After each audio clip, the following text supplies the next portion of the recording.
All right, now this next section is going to be a little weird. Uh, Before I got sent out for all my training out in Oregon and Seattle, um, I was what's it called? And I don't know. I'm not 100% sure if my training was planned for me to go out there or not. No, it was never really like spoken about because we use our senses and everything to train, which is unheard of to, I don't want to use a derogatory term like muggles, but to people who are not magicians, witches, hypnotists, or the hierarchy of law enforcement, you're not aware of some of the techniques we use. So some of this stuff can go over, it's going right over some of y'all's heads, and you're like, what? But I'm gonna try to teach you guys some of this stuff after this. But this is very important that I say this stuff now. Um, Now I'm going to go over some of the investigations in Texas before I ever got out to Seattle and Oregon. So, Texas, I literally had to hike my way out of East Texas, and every single county I went in would use these synthetic devices to move people around and torture them. And both sides, law enforcement and uh people out, like, I don't know if you want to call them mobsters or whatever you want to call them. Uh, Mostly they were like methamphetamine users and shit. These were the people that were using these devices to hurt people, and then the cops were also using them as well. The cops were on both sides. The cops, they like to push your weight around. So there was good cops, and there was also bad cops. There was times where cops got me out of situations, and there was times where it's a little iffy. So, and this is not necessarily in chronological order, but I'm going to go down it. And so, in Tyler County, I had helped out these two old ladies, these individuals. Um, they were what's it called? They needed someone to do some electrical work for them. I went over and did some electrical work for them. Now the people in Tyler County is like a long lost town. Like, it's falling apart. There's nothing going on with it. The only thing that runs the town is the police station. Like, there's not even a police station. Like, it's just rundown houses, and that's all it is. And like, uh, they just all they do is drugs out there. It's not a good place to go. I went out there to help build a house because there was an old veteran that was out there that I knew personally, and at the time I was homeless, so he took me out there and I helped him build a house. I got together with some of the people at a local church. I think it was like a Baptist church or something, and me and one of the carpenters, a son of a carpenter out there, we got together and we did a couple jobs together, and I got put some money in my pocket, and I was out there, and then I started hanging out with some of the people in the neighborhood, and it didn't go well. All they did was get me in trouble, and I'm not saying they got me in trouble. I am a man, and I was doing my own I was making my own decisions.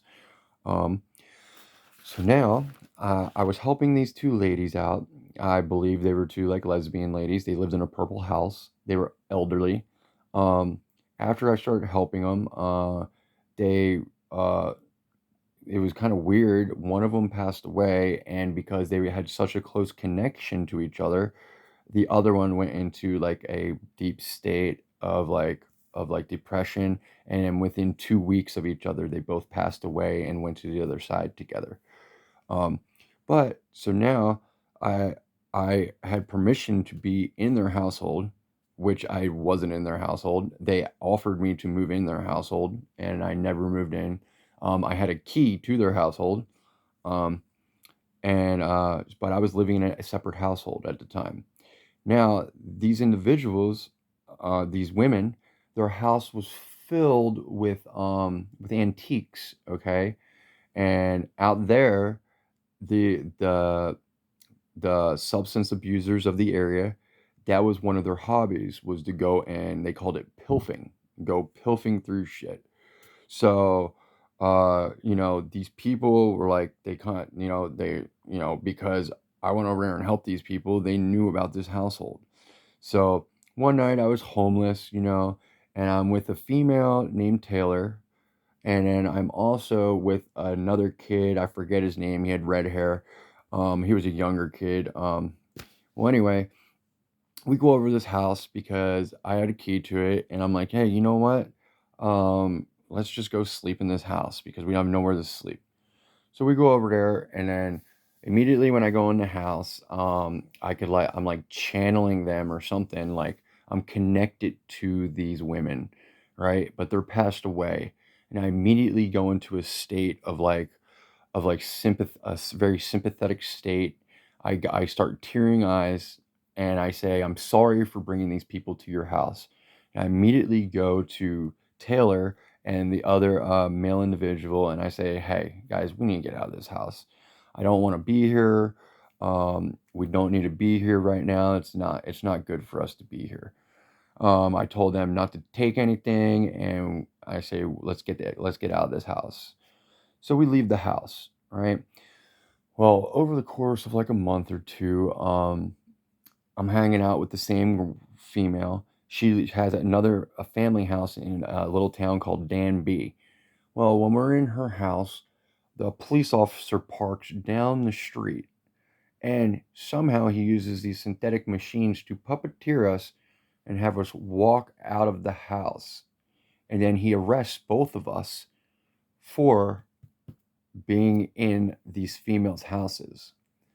The female tailor had taken some plastic party jewelry and an old fashioned suitcase. So when this man arrests us, he tries to say that it was organized crime. Yeah, and it just plays into the last video too. So the investigator or the detective tried to say it was organized crime. While I'm in there and they are interrogating us, um, I write a statement explaining the whole story truthfully, honest to God. Everything on that statement is true. There is the female tailor also writes a statement, and I believe in her statement. She even says that I told everyone to get out of the house. I told everyone not to take anything. But there's something weird that goes on. When Taylor is in the female holding tank, she tells me that there's a random female in there, and the female's going crazy, saying my name, and I don't know her, and she's saying my full name, Christopher Kazmarek, which is a really weird long last name, and she's saying he's ratting on us, he's ratting on us, he's ratting on us, and then I was controlled to put a local drug dealer's name on a slip of paper and hand it to the detective. Now, and this is someone in the community there who is a big time drug dealer. He runs the community. So now, I'm like all scared and shit. Fucking some of the people that I know from the community are literally walking around on normal portable phones in jail, and they're like calling other people in jail saying, "Yo, Chris is in jail right now, and he just did this." And I just happened to have a box of coins that these old ladies had gifted me, and I traded it to the bail bondsman to get out of this environment. Okay. And then I had to hike out of there, and I had people put guns in my face and tell me not to come back to the community. And you could tell they were being controlled, and you could tell they wanted to hurt me, and someone was protecting me by controlling them, and getting me out of the neighborhood. So now this is Tyler County, and I still have a warrant there. And if you look on Google, you will see I'm on the East Texas Most Wanted list for over 6 years now. I'm coming up on 7 years, so hopefully this will be taken off my record. Out there, everyone thinks that a man named Cash, that was my nickname, Cash, was an undercover detective, and they all have like I'm like what they call green lighted, where if I come out there, they're going to kill me. Okay, so I have not been back to Texas since then. Um, Now, moving forward, the next county down is Polk County. Before I ever was all caught up in Tyler County, I was still living in Tyler County, and I some of the females that I got caught up with, they took me to Polk County, and they literally kept me there as like a they kept me in a trailer in Polk County while they controlled me with machines. And what they would do is they would manipulate me, they would shoot me up with methamphetamines intravenously, and then they would control me. They would all leave the house, and they would leave me in the house, and they would control me. And they would get me to freak out. They would get me to go knock on neighbors' houses, do all sorts of crazy stuff. These individuals murder people. These individuals do traffic drugs. These individuals these individuals do all sorts of heinous things. They rape people. They do all sorts of stuff, and they use these machines to do this. Um, this was like one of my like first experiences with these machines, and I never really put two and two together because they were so manipulative and so good at using these machines. Um, so one night they got me, they shot me up, left the house, and a guy named Doc, he lived in like a little carny area. Like when I say carny, there was like three or four trailers that were all in like a horseshoe shape, and they just lived out in a big field, like carnival people. And so this is the person who I believe was doing the manipulation, but I'm not 100% sure. So now they they get me all messed up, and they get me so hyped up that I run out of the trailer and run for miles and miles and miles with a machete in my hand and a mag light that's in the shape of a baseball bat. And I'm scared shitless. I'm jumping over fences, I'm running through woods, down in gullies, all over the place, like through water and everything. Like I ran out of my shoes. Um, I had to put them back on, and then I got so scared that I saw a house, and I finally went and knocked on the door, and I said, "Can you help me? Can you help me? Can you help me? Someone's after me. Someone's after me." And what they're doing is they can make it seem like there's someone chasing you, and and I'll go more in detail with this because every single county that's adjacent or touches this county that I was in, it's some of the same things that happen. So now I knock on the door, and so I get and they say, "Whoa, excuse me, you just knocked on my door. You're acting crazy. You have a machete in your hand. You have a mag light in your hand, and it looks like a baseball bat." They're like, "We'll call the cops for you," because I was asking them to call the cops. But they said, "You gotta go sit in my front yard on the ground on your butt, dude." They were like having a house party or something. And so I went and I sat down. They called the cops. The cops came and handcuffed me, and I said, "Will you please put me in the car? I feel like someone's in the bushes and they're going to shoot me. Will you put me in your vehicle, please?" I was freaking out. The cops then took me to jail. They said I had residue of methamphetamines on my keychain. I had a little pill container on my keychain, and they said I had residue on my keychain. So now I have a felony charge for methamphetamines in Polk County. Okay, this is Polk County I'm in now. It's in Onalaska, Texas. Now I get taken to jail. It's my first time in this county ever getting in trouble. So what they do, because there's so many people who get in trouble for methamphetamines in this town, this was, I want to say 8 years ago or something like that. Maybe 8 years ago this happened. um, they release me. I immediately go back to the trailer where I was at. I didn't know any better. I didn't have anywhere to go. My parents weren't talking to me at the time. They weren't letting me come home. That's how I ended up out there because my mother wouldn't let me come home.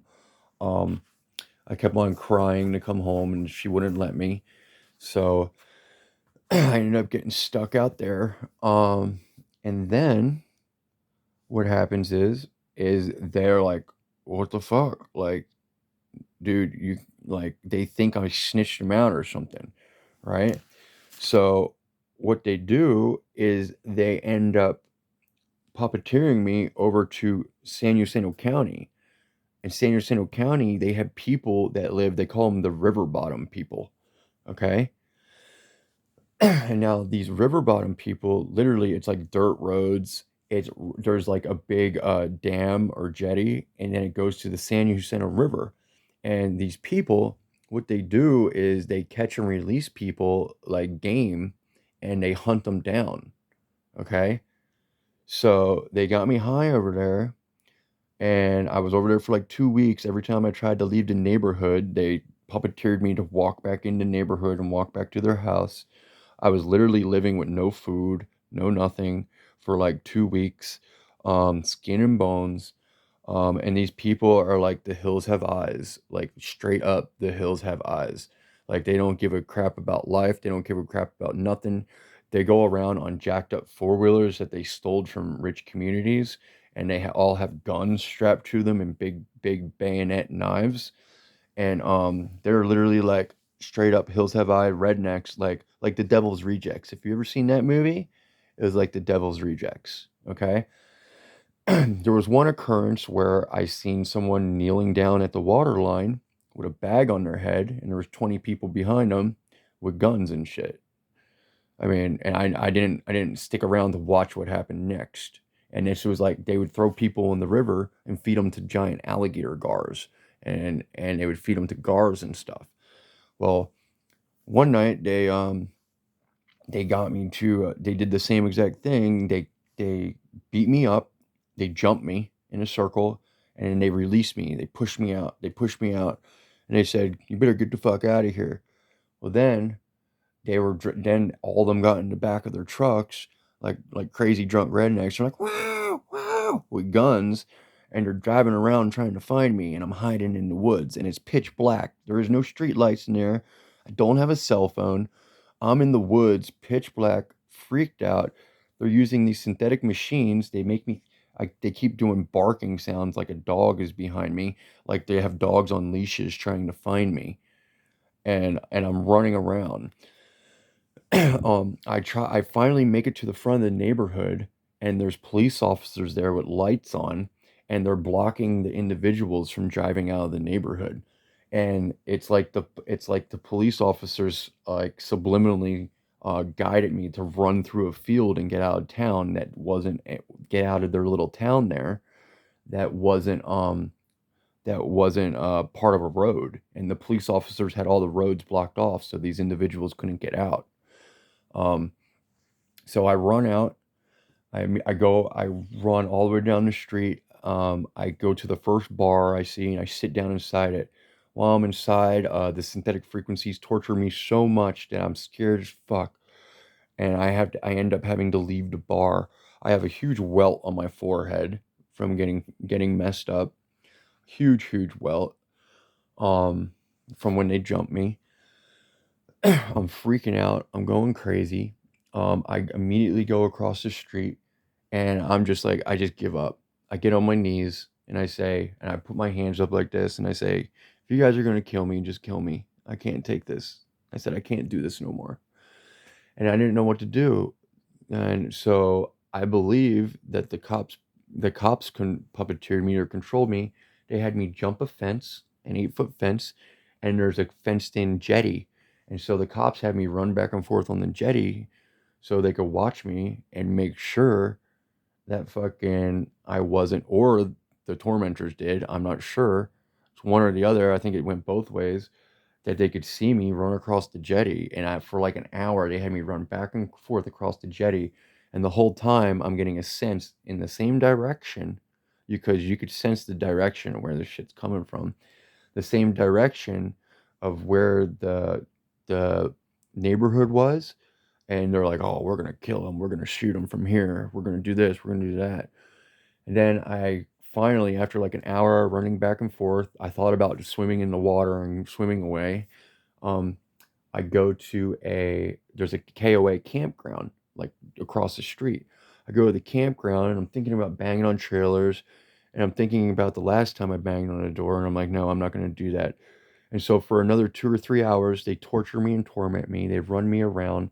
They make me think dogs, they have dogs on leashes. I'm hearing them in my mind. Um, and they've also too, like in Tyler County, my girlfriend at the time out there, they would send sounds of her getting raped in my head. And I would hear sounds all night long of her getting raped. um, yeah, straight up Hills Have Eyes or like Devil's Reject shit. So now I this all happens and they ended up running me through big fields, through gullies, everything. And for like after like 5, 6 hours of torture, I go again and I knock on a house and I say, "Hey, I need your help. Someone's after me. Can you please call the cops?" The cops show up. They take me to jail for trespassing. I have to sit in San Jacinto County Jail for 30 days for trespassing. I call my mother on the cell on from the jail phone, and she says, "I don't believe you." She says, "If you're in jail and they're going to hold you in jail, you did something wrong." My mother doesn't believe me at all. It's just going right over her head. She's like, "Nope. If you're in jail, you did something wrong." They're like, "Cops don't put you in jail for no reason." While I'm in San Jacinto County Jail, um, I get put in a single man cell. I'm reading a book by James Patterson called Along Came a Spider, and I get bit by a spider on the back of my neck. And my neck swells up so big with a boil that the nurses won't come in and see me. I'm stuck in a cell there for 2 weeks, and the nurse will only visually check me from a little window on the door. There's a shower in the back of the cell. I'm literally sitting there with a paper clip and poking it and squeezing pus out every day. My neck got so swollen that I couldn't move it. I had to move like this, like oh oh. Yeah, and it was really really crazy. And then after this, I get moved into like general population after my neck gets healed, and there's a priest in there, and because I was out on whatever, not bail, but out on probation in Polk County, which is the next county over. I thought I was going to what's it called? I thought I had a warrant, but after 30 days, I went to court and they released me. And this priest that was there was doing weekends for DUIs. So this priest has me come live with them, but this priest is living in poverty. He took a vow of poverty for 4 years. And so when he washes in a creek that he walks me down to and says, "Hey, you could take a shower here. This is where I wash. I have no electricity and I cook over an open fire." Okay? And then he would have mass outside in the woods in full garment, his full garments, and I was a Catholic, so I would have mass with him in the woods. Yeah, fucking weird shit, huh? In the woods. And so it came time for him to go back into jail. So he had a Ford Ranger and he said, "Hey, you could use my truck over the weekend. Just drop me off at jail and make sure you pick me back up." Well, when I dropped him off at jail, the individuals from Polk County had me drive back over to them, and then they had me drive over with one of their females who they control, and they robbed his house of all his DVDs and some of his antiques, and they loaded up his truck and had me and this other female take it back. The whole time we're being tortured and tormented with synthetic frequencies. And then when he gets out of jail, he is upset because of the whole occurrence, and he leaves me at the public library, and I get like synthetically controlled again. I'm like going crazy, and I get controlled to leave. I get controlled to leave the public library, and I am again ran around through fields and all sorts of stuff for another 2 or 3 hours. I'm talking like 20 miles worth of running through creeks, through farmland. I saw some Mexicans. I tried to call for help. No one would help me. They let me use their phone. And then I go out onto the street and a cop rolls by and he passes me and then reverses back and immediately checks my name, handcuffs me, and takes me back to San Luciano County Jail. And then from there, I'm transferred over back to where was it? Like Polk County. And then in Polk County, I was there for a while. And while I was there, I was on a work crew. And when I was on a work crew, um, I was there for a while. Then I got released. Okay, I got released, and then somehow I can't remember. My mind is like kind of wishy washy, but I get taken. I get arrested again after I get released for that. I get arrested again later on because I'm living homeless with this like skinhead who's a killer, and he outwardly says I kill people with guns and I'm a hitman. But I have nowhere to live. My parents won't let me come home. I have no money. I'm being controlled by these outside mobsters. I believe they were all like skinheads, or like, they call it, that's what they were saying they were.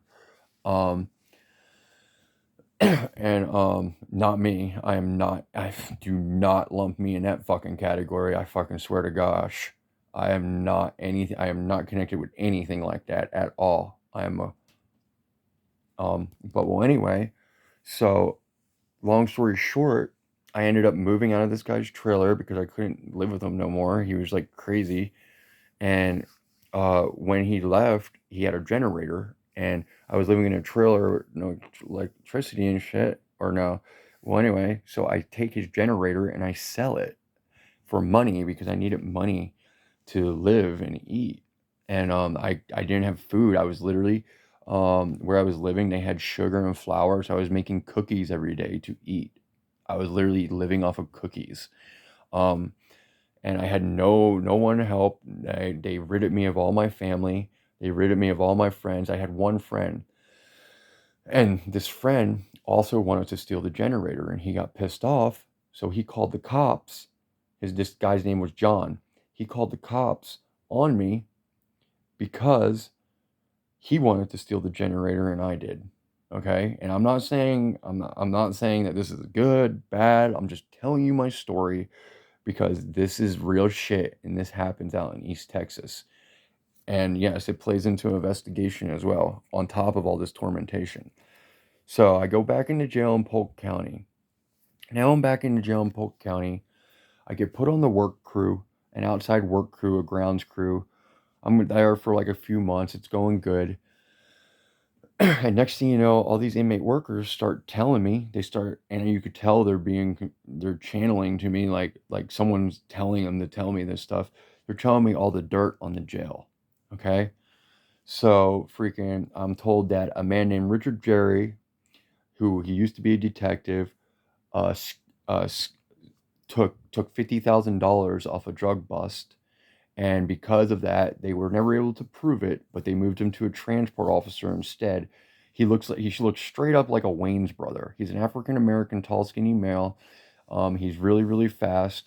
He could run really fast. And he was also the neighbor of the household in Polk County where I was being controlled and puppeteered. He lived at the next property over, conveniently. Well, anyway, so all I did was think in my mind when he was in my presence in jail. Oh, you're the one that. Oh, I put two and two together, and I just thought in my mind, and never even said it out loud. You're the one that was supposedly took the 50 grand, and he immediately got mad without me ever saying anything out loud, and he put me in a single man cell, and all this crazy shit, right? Well, this was after I got fired off the work crew, right? Well, I don't I don't know how all this fucking happened, but I'm gonna keep going because they're messing up my story right now. So when I say there, I have outside guides who are trying to help me fucking piece this story together properly, and it's being fucking messed up. Well, anyway, when I was so Richard Jerry didn't like me at all either. He pushed me in a shoe for a while. Um, and then on top of that, when I'm on the outside grounds crew, um, the worker there, the sheriffs, the two sheriffs, one of the sheriffs is an alcoholic. He has a beard, he has a mustache, he has like red hair. I forget his name, but he's an alcoholic, and I witnessed him go while we were mowing the grass at the local fire department. I witnessed him go into the liquor store and go buy some liquor, and he's always sauced up at work. When I say sauced up, I mean he's fucking drunk. And he's the one that drives our van around and shit. Well, I guess they sensed that fucking this was going on, and guess what happens? The one day, the only day where we go and pick up trash in the neighborhood I lived in, the same exact kid who called the cops on me the first time, his mother puts marijuana out for our grounds crew to pick up.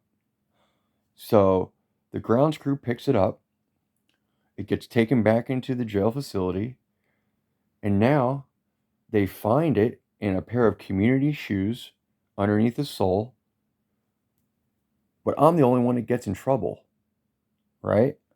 But they don't do anything about it. I go talk to the lieutenant. It's literally like two little pieces that are so small it won't even weigh out on a scale, right? Like it's like 0.001 of leaf, all right? After I saw the baggie. I don't even know why they would even like do what they did. They should have just fired the whole grounds crew, but they only fired me and they let everyone else stay there. Okay? So then I go talk to the captain of the jail, and he says, "Hey, you know what? You're fine. When you're going to do nothing about this, well, I'm going to put you back in a single man cell." I'm like, "All right, whatever, dude." I ended up writing grievances on the transport officer, not the transport, but the the guy who takes the grounds crew out because I was angry and I seen him buy the booze and get sauced up. And then after that, there's also I was also told from an inmate worker who was directly involved with this.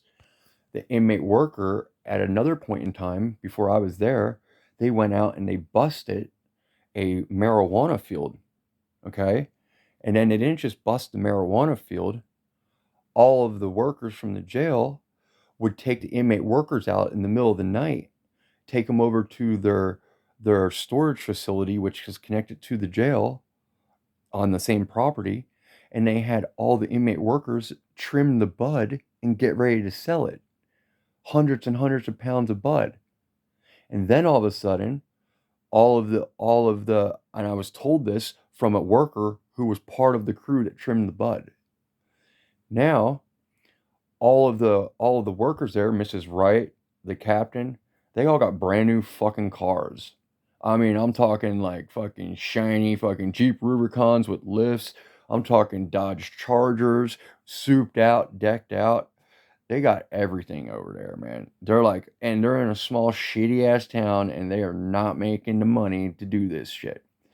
So, you know, and if they have these mind reading machines, just like magicians do, or just like officers do, or just like anyone else does, they're gonna be able to sense that I know all this because I'm sitting in a single man cell, like thinking about it all, you know? And this is also where I got the book, The Synchronicity Key by David Wilcox, which is, I don't know, just a fun fact I'm throwing in there. But well, anyway, so so what happens now? So I'm in line to go to state jail. Okay, they're going to take me to state jail because that was part of my sentence. And you see, that's where the story got mixed up somewhere because I went to state jail for having residue on my keychain. Should have been paraphernalia, but I'm going to state. I did 18 months in state jail. It was called East Texas State Jail. It was out in like Henderson, Texas, East Texas, like right near Nacogdoches. And I get moved out there. Well, before I'm handcuffed and getting ready to get on the bus to get transferred from Polk County to go out there. And Richard Jerry, the individual who I thought Skyped or who I thought skimped 50 grand from an investigation and now is now a transport officer because of it. He comes up to me and he goes, "Hey, get your ass out here now." They put me in front of the magistrate in handcuffs 5 minutes before I leave the jail facility, and they say, "You know what? We decided we're going to charge you with bringing marijuana into a facility." When it was the whole grounds crew and it wasn't even me, and fucking, and it was 5 minutes before I leave, and they're supposed to run these things concurrent. If you have two things in line with each other, they're supposed to run it consecutively together. Okay, especially if it's only like a paraphernalia charge, which is now a possession charge because it wasn't enough. There was residue on a keychain, but all of a sudden it holds weight, and I'm getting 18 months in jail for it. Um, so what they do is they tell me that I'm going to serve a 5-year jail sentence on top of this after I get back from East Mesa facility, right? So I'm like, what the fuck? I like, and then I get on the bus and I get taken to East Mesa, right? East Mesa's cool. It's like a work camp. It's like I think it's a privately owned jail facility. I'm out there. During my time out there, I go to the law library and I file a, a paperwork for a bench warrant and a speedy trial. And out there, it's they have 4 months, 4 months to get you on a speedy trial, or they have, I think it's like 60 days. If you file a what is it called? Ah, the things you file in court. When you file them in court, uh, my probation officer's fucking with me right now. That's his fucking hand gesture. Um, Matt. Well, anyway, when you file shit in court, they have 60 days to get you a speedy trial, and they're supposed to bench warrant you back, even if you're at a state jail facility because you're within transport distance. Well, both of these counties, I filed one for Polk County, and I also filed one for Tyler County because I was out on bail because I traded coins for the thing the one where my female co-defendant wasn't yeah, the local law enforcement here is messing my speech up. Um when I filed there, so I filed a bench warrant and a speedy trial for Polk County and Tyler County. Okay. Um, and when that happened, they never came and got me. And the legal law library has documented proof of me mailing these out with dates on them because they take photocopies when you mail something out from the law library. They take photocopies and they sign and date it, and they notarize it before you send it out. So there is valid proof that I did this. So now these counties, they broke the law, and and so really Polk County did me sideways every which way. So I still have a warrant out there for this shit. I'm coming up on 7 years, so hopefully it will just get taken off my record. Tyler County, I'm coming up on 7 years if it's not already 7 years, and that's the same thing too. Actually, Polk County, it's already 7 years, so you guys can suck my dick. Um, Tyler County, it should be right around 7 years, but still, so all these legalities, they have a written statement from Taylor, my co-defendant in Tyler County, that's saying that I didn't steal anything from the house. I had permission to be in the house. I had a key to the house.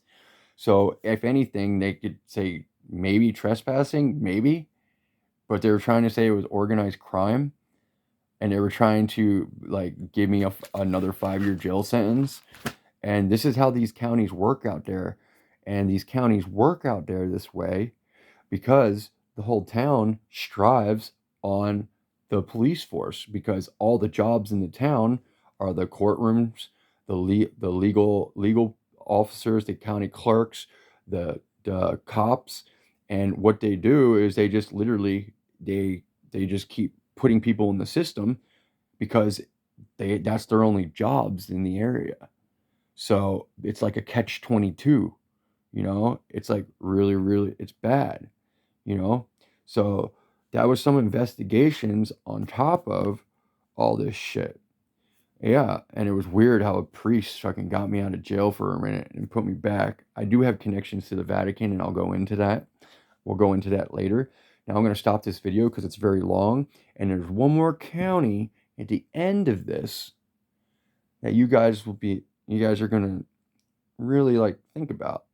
It's pretty cool that I was in 2018, but now I had to hike all the way to Montgomery County down Highway 59. Yeah, the same Highway 59 where they traffic human beings in semi and big rigs. There's a book called Terror on Highway 59. Read that. And this is the same areas where they had me, and they had me as a captive. I was literally a captive, a prisoner out there, and they were using me. They weren't using me there. They were just torturing me, and they were going to kill me. And I believe law enforcement helped me get out of there.